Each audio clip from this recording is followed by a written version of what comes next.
Oke sahabat cerdas semuanya, jumpa kembali lagi dengan Kak Eca di hari ini ya. Dan Kak Eca mengucapkan selamat bagi sahabat cerdas semuanya yang boleh bergabung pada link Radio Suara Maluku Cerdas pastinya, yang sudah pada siap ya untuk mengikuti program di saat ini Huele Par Belajar. Dan yang pasti seperti yang Kak Eca sudah sampaikan di hari kemarin, untuk pembelajaran di hari ini ya sahabat cerdas, hari Kamis kita akan sama-sama ikuti pembelajaran untuk jenjang SMA. Nah, yang pasti ya, kalau yang ikuti di hari kemarin sudah pada siap ya untuk mengikuti pembelajaran di hari ini. Dan sahabat cerdas, Kak Ica juga mau mengingatkan bagi sahabat cerdas semuanya untuk sahabat cerdas yang mau langsung melihat pembelajarannya secara live, bisa langsung kalian kunjungi channel YouTube BTKI Maluku ya, untuk melihat live streamingnya pada channel YouTube BTKI Maluku untuk pembelajaran yang akan kita ikuti bersama di hari ini. Dan untuk pembelajaran yang pertama sahabat cerdas, kita akan ikuti pembelajaran untuk mata pelajaran sejarah untuk kelas 11 jenjang SMA. Dan untuk pembelajaran ini temanya itu sendiri tentang kerajaan maritim Hindu-Buddha. Oke sahabat cerdas, Kak harap sahabat cerdas semuanya sudah pada siap untuk mengikuti pembelajarannya. Dan langsung saja kalau gitu kita ikuti pembelajarannya bersama dengan gurunya yang sudah siap, Ibu Megi, yang akan memberikan pembelajaran di hari ini. Anak-anak yang ada di rumah, selamat pagi. Salam sehat untuk kalian semua. Ibu berharap bahwa sekalipun kalian tidak mengikuti tatap muka di sekolah, tapi kalian tetap setia belajar daring.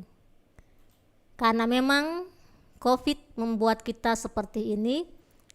Karena itu, biarlah kalian tetap stay di rumah, mengikuti pelajaran dari guru-guru supaya sekalipun COVID, kalian tidak tertinggal dalam belajar. Hari ini kita akan belajar tentang kerajaan-kerajaan maritim yang bercorak Hindu-Buddha untuk kelas 11. Memulai pelajarannya, mari kita tunduk kepala sejenak, kita berdoa menurut agama dan keyakinan kita. Selesai ya.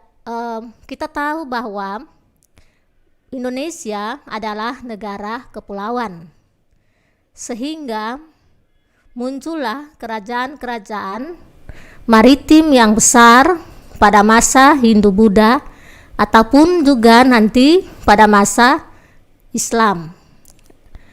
Untuk kali ini kita akan mulai dengan bagaimana kerajaan-kerajaan maritim itu pada masa Hindu-Buddha. Sebelum kita masuk dalam kerajaan-kerajaan maritim itu sendiri, kita harus bicara dulu tentang pengertian dan budaya maritim itu sendiri. Kemudian terbentuknya perdagangan zaman kuno. Karena ada perdagangan, maka muncullah kerajaan-kerajaan maritim itu. Ketiga, teori masuknya agama dan kebudayaan Hindu-Buddha di Indonesia. Karena kita bicara masa Hindu-Buddha, dengan sendirinya kita harus bicara lebih dulu tentang mengapa sampai agama Hindu-Buddha ini dia ada di Indonesia. Lalu yang keempat, baru kita bicara tentang kerajaan-kerajaan maritim Indonesia pada masa agama atau pada masa Hindu-Buddha itu sendiri. Mari kita mulai dengan yang pertama. Ini Ibu tampilkan bagi yang nonton di YouTube, Ibu tampilkan tentang peta penyaluran atau peta jalur masuk dan berkembangnya agama Hindu dan Buddha di Indonesia. Karena kita tahu bahwa Indonesia bukan asal agama Hindu dan Buddha itu atau budaya Hindu dan Buddha itu, tapi budaya itu masuk dari daerah lain. Sekarang kita masuk pada pengertian dan budaya Hindu dan budaya maritim. Oke, kita lihat tentang apa itu maritim. Bahasa Latin maritim itu disebut dengan mare atau maritimus, yang artinya laut. Kemudian di dalam satu buku, di dalam kamus, maritim itu adalah connection to the sea or sea, artinya formal, near the sea, menghubungkan laut dengan laut. Itu menurut kamus Advanced Learner for Dictionary. Sementara menurut Kamus Bahasa Indonesia, Kamus Besar Bahasa Indonesia, maritim merupakan berhubungan dengan pelayaran dan perdagangan di laut. Dari kata bahasa Latinnya maritimus atau mare, maka di dalam Kamus Besar Bahasa Indonesia, maritim berhubungan dengan pelayaran dan perdagangan di laut.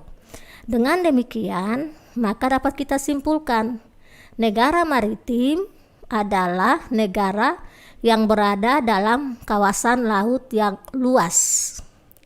Selain itu, satu negara disebut dengan negara maritim karena dia memiliki banyak pulau. Karena itulah maka Indonesia ini juga disebut dengan negara maritim. Itu pengertian daripada kata maritim. Sekarang karena Indonesia ini adalah negara maritim, dan sejak zaman kuno, zaman purba, Indonesia ini juga merupakan tempat daripada pelabuhan-pelabuhan yang telah muncul, yang telah aktif dalam perdagangan pada saat itu. Indonesia adalah negara maritim yang berbentuk kepulauan. Tadi jelas bahwa Indonesia negara maritim itu disebut karena punya wilayahnya atau kepulauan, pulau-pulaunya yang banyak, atau yang disebut yang ketong kenal dengan archipelago. Sebagai hampir 2/3 luas wilayah Indonesia adalah lautan, taburi dengan 17.000 pulau-pulau besar dan kecil, menyebabkan Indonesia adalah negara kepulauan. Itu pun juga didapati daripada bukti-bukti dengan adanya temuan-temuan situs prasejarah maupun sejarah yang menandakan bahwa bangsa Indonesia ini merupakan pelaut-pelaut yang cukup tangguh, karena memang kita adalah daerah kepulauan, makanya sebagian daripada kita adalah pelaut-pelaut. Dibuktikan dengan adanya penemuan situs prasejarah di goa-goa di daerah Sulawesi Selatan, bahkan ada di Seram. Ini menandakan bahwa kita adalah bangsa pelaut. Zaman Hindu-Buddha itu bukti bahwa Indonesia ini telah memiliki kapal-kapal atau perahu itu pada candi, relief pada Candi Borobudur. Sehingga Indonesia ini bukanlah negara maritim pada masa sekarang saja, tapi dia memang sudah berasal dari zaman kuno, zaman prasejarah, sampai dengan masuknya bangsa-bangsa atau masuknya budaya-budaya dari luar. Itu adalah bagian daripada Indonesia adalah negara maritim. Sekarang terbentuknya perdagangan kuno yang bersifat internasional, itu memang yang tadi Ibu sudah katakan, bahwa Indonesia merupakan salah satu tempat di mana perdagangan itu dia melewati daerah Indonesia, sehingga munculnya budaya dari luar yang memperkaya budaya Indonesia itu sendiri. Jadi perdagangan kuno internasional itu juga sudah ada melewati wilayah daerah Indonesia itu sendiri. Mengapa sampai perdagangan itu dia melewati Indonesia? Karena memang Indonesia punya sumber alam, sumber daya alam yang juga merupakan salah satu bagian daripada hasil-hasil komoditas yang dijual di pasaran Eropa itu. Ya, seperti rempah-rempah, bukan hanya cengkih pala, tapi juga kayu manis dan sebagainya. Dan mengapa sampai ini ada di Indonesia? Mengapa cengkih pala dan sebagainya, kayu manis sampai dengan jahe, kunyit itu dia ada di Indonesia, yang menyebabkan Indonesia ini harus didatangi oleh pedagang-pedagang dari luar itu sendiri. Karena memang rempah-rempah itu sendiri sudah ditemukan pada masa kerajaan Mesir kuno, pada pengawetan jenazah atau mumi itu. Dan pada masa dunia dikuasai oleh Romawi, maka jalur perdagangan Indonesia ini sudah dikenal. Karena memang pada masa Romawi itu kerajaan yang terbesar di Eropa pada masa kuno, yang punya kekuasaannya sampai di daerah Asia dan Afrika, sehingga mereka punya wilayah kekuasaannya itu dia bisa mendapatkan perdagangan atau komoditas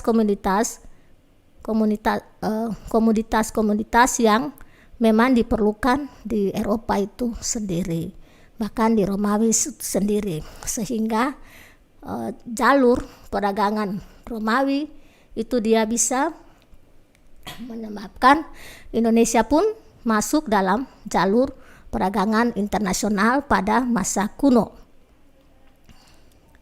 Ini Ibu tidak menerangkan tentang perdagangan masa kuno secara umum atau secara mendetail, tapi kita bisa melihat bahwa jalur perdagangan masa kuno itu menyebabkan Indonesia itu pun terlibat di dalam jalur perdagangan antara pedagang-pedagang Eropa, baik itu terutama itu melalui jalur laut. Kalau melalui jalur darat, Indonesia tidak terlibat di dalam perdagangan kuno itu sendiri. Sekarang kita lihat ketika perdagangan kuno itu dia masuk ke Indonesia akibat daripada adanya hubungan dagang antara India dan Tiongkok. Hubungan dagang itu menyebabkan Indonesia dipengaruhi oleh budaya Hindu-Buddha. Tadinya hubungan dagang antara India dan Tiongkok itu tidak melewati laut. Mereka melewati daratan.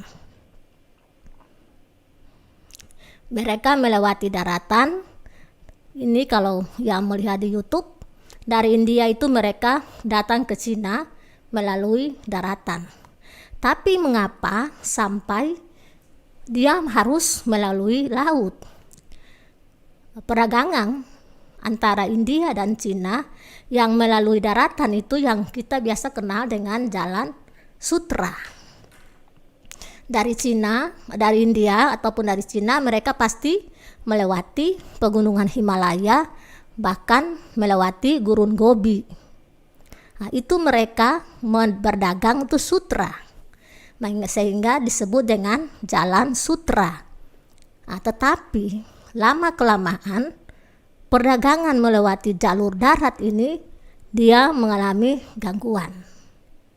Gangguan itu diakibatkan dengan faktor alam, faktor gurun Gobi, faktor suku-suku bangsa barbar yang berada di sekitaran jalur dagang darat itu, yang sering mereka merampok dan sebagainya. Akibatnya dipilih atau dicari lagi jalan lain, maka dilaluilah jalan laut itu. Tetapi 3 jalur laut antara India dan Cina itu, ada 2 jalur laut yang masuk melalui Indonesia. Kalau kalian pernah belajar bahwa perdagangan jalur laut antara India dan Cina itu ada 3. Itu melalui jalur laut dari India ke Cina melalui Tanah Genting Kera di daerah Thailand, itu tidak melewati Indonesia. Dari Cina mereka masuk melalui Teluk Benggala, lalu masuk ke Tanah Genting Kera, dan Cina Selatan masuk Cina. Nah, jalur pertama ini tidak melewati Indonesia. Jalur kedua yang melewati Indonesia yaitu dari India, Teluk Benggala, Selat Malaka, Selat Karimata, lalu Laut Cina Selatan. Selat Malaka dan Selat Karimata itu berada di wilayah Indonesia. Nah, itu jalur yang melewati Indonesia. Dan jalur yang ketiga, India, Teluk Benggala, pantai barat Sumatera, lalu Selat Sunda, baru masuk ke Selat Karimata. 2 jalur itulah yang menyebabkan Indonesia dipengaruhi oleh budaya atau agama Hindu-Buddha. Nah, jadi ketika masa perdagangan antara India dan Cina melewati jalur laut, maka muncullah pengaruh daripada agama Hindu dan Buddha. Karena kita tahu bahwa India dan Cina itu sudah ada budaya dan agama Hindu-Buddha. Sekarang kita lihat bahwa ketika budaya Hindu-Buddha itu masuk ke Indonesia, itu tidak masuknya itu punya teori-teori tentang masuknya budaya Hindu-Buddha itu. Yang pertama, teori Sudra oleh Van Faber, teori Waisa oleh Krom, teori Satria oleh Muns dan Mukherjee, teori Brahma oleh Van Leur, dan teori arus balik oleh Bose. 3 teori ini yang menyatakan bahwa agama Hindu-Buddha itu dia masuk dibawakan oleh kaum Sudra, oleh kaum Waisa, oleh Satria, Brahmana, dan teori arus balik ini menyatakan bahwa sebenarnya agama ini bukan masuknya dari India oleh golongan Sudra, Waisa, Satria, dan Brahmana, tapi karena bangsa Indonesia sendiri yang membawakan. Oke, mari kita lihat tentang teori-teori itu satu persatu. Teori masuknya Hindu-Buddha ada 2 pendapat, yaitu bahwa yang pertama, masuk ke Indonesia, Indonesia berperan aktif ketika masuknya Hindu-Buddha, yang tadi itu teori arus balik. Yang kedua, bahwa memang benar-benar Indonesia itu dibawakan oleh para kasta atau golongan, karena kita tahu bahwa dalam agama Hindu itu ada manusia dibagi atas beberapa golongan atau kasta. Kasta-kasta itulah menurut teori-teori yang tadi itu, mereka itu yang membawakan agama Hindu dan Buddha keluar, terutama di Indonesia. Kita mulai dengan teori Brahmana. Teori Brahmana ini menyatakan bahwa teori yang membawakan Hindu-Buddha ke Indonesia adalah golongan agama atau golongan Brahmana. Hal ini dibuktikan dengan prasasti atau peninggalan-peninggalan Hindu-Buddha yang ada di Indonesia, khususnya di Kerajaan Kutai. Kutai di dalam salah satu yupa itu mengatakan bahwa raja memberikan sapi kepada Brahmana. Jadi teori ini dia menyatakan bahwa Brahmana lah yang menyebarkan agama Hindu dan Buddha di Indonesia. Karena memang orang Brahmana atau golongan Brahmana inilah golongan yang memang betul-betul punya pekerjaannya ada pada agama. Jadi mereka tidak bisa kerja lain. Mereka mendalami tentang agama Hindu itu sendiri. Selanjutnya, teori Waisa. Ini adalah golongan pedagang. Sebagian besar mengatakan bahwa agama Hindu dan Buddha dia masuk ke Indonesia itu karena pedagang, betul, karena jalur dagang. Tetapi pedagang itu tidak punya kemampuan di dalam menelaah agama Hindu, karena mereka memang punya tugas hanya untuk berdagang. Nah, tapi teori ini pun juga dia masuk karena memang yang menyebarkan agama Hindu ke Indonesia itu, yang membawakan budaya Hindu dan berdagang itu adalah golongan Waisa. Selanjutnya Ksatria. Ini adalah golongan kesatria prajurit. Menurut teori masuknya Hindu Buddha, kesatria itu yang kalah di India, mereka keluar. Mereka menyingkir, dan merekalah yang membawakan agama dan budaya Hindu di Indonesia. Jadi ini bukan perang. Teori kesatria ini bukan Hindu, para kesatria dari Hindu datang berperang di Indonesia, bukan. Tetapi mereka berperang di India, lalu mereka kalah sehingga mereka keluar daripada India dan mereka melarikan diri sampai ke Indonesia. Itu menurut Munz bilang. Sedangkan teori Sudra itu ini adalah golongan yang paling bawah daripada agama Hindu, para budak. Menurut Weber bahwa agama Hindu dibawakan oleh golongan Sudra karena mereka keluar. Mereka tidak mau menetap di daerah India karena mereka tidak diperlakukan adil. Akibatnya mereka menyebar ke Indonesia, keluar. Nah, ini teori Sudra. Tetapi dari teori Brahmana, teori Satria, dan teori Waisa serta Sudra, yang paling dibuktikan kebenarannya bahwa yang membawakan agama Hindu dan Buddha ke Indonesia yaitu teori Brahmana, karena mereka ini orang yang setiap saat memahami, mendalami agama Hindu, bahkan agama Buddha, sehingga mereka lah yang paling punya tujuan utama, atau mereka yang menyebarkan agama Hindu. Nah, itu pun juga dibuktikan dengan adanya Yupa di kerajaan Hindu pertama Indonesia, yaitu di Kutai. Nah, ini teori menurut golongan yang ada di India. Tapi menurut Box, teori arus balik, teori nasional. Nah, teori ini menjelaskan bahwa bukan golongan-golongan dari India yang membawakan agama dan budaya Hindu-Buddha, tetapi orang Indonesia sendirilah yang membawakan dan yang belajar tentang Hindu-Buddha di India, lalu mereka kembali ke Indonesia dan mereka yang menyebarkan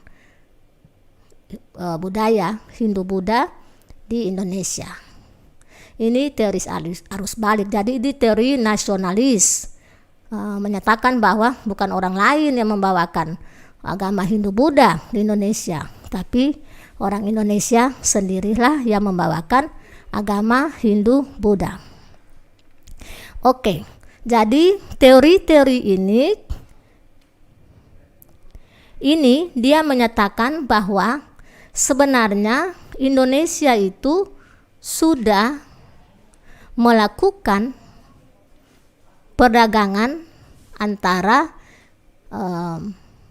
Hindu, antara Cina dan India. Mengapa? Karena memang Indonesia terletak pada jalur dagang yang menghubungkan India dan Cina itu sendiri.